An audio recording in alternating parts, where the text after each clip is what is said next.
So right, it can be really confusing, but in the beginning when I was asked to run for House District, I knew that the line of communication between Raleigh and Cabarrus County was critical, that with the passing of Representative Linda Johnson, who was such an advocate for education and had gotten her start with the Board of Education with Kannapolis City Schools, there would be very large shoes to fill and a large gap of representation for education. The representatives up there, it is a very complex day and all the issues that they have to deal with. It's Medicaid, mental health, transportation, infrastructure, education. So to have someone there as a representative that has an expertise or a background in a specific subject area is just a huge benefit. I knew that with my 12 years being on the Board of Education and being a part of the legislative process, legislative agendas, being on the legislative committee there, having worked with Representative Linda Johnson for a very long time, that I had the skill set and the knowledge base to take to Raleigh and to be a benefit for Cabarrus County, so that is where I wanted to be.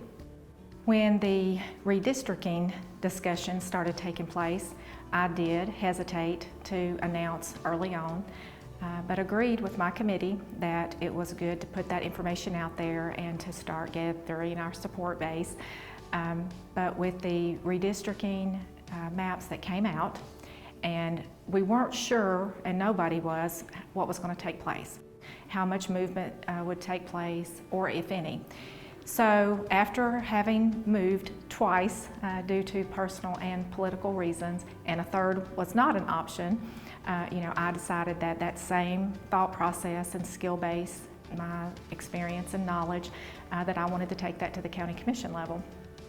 And also being the board chair for 5 years with the Board of Education, 12 years that I've served, and being a part of the commissioners' budget process, their construction process, the chair, vice chair meetings that we are a part of, and knowing that that knowledge and experience would provide me an advantage to that role, and I was very versed in a lot of it, and it would make such less of a learning curve for that person coming in.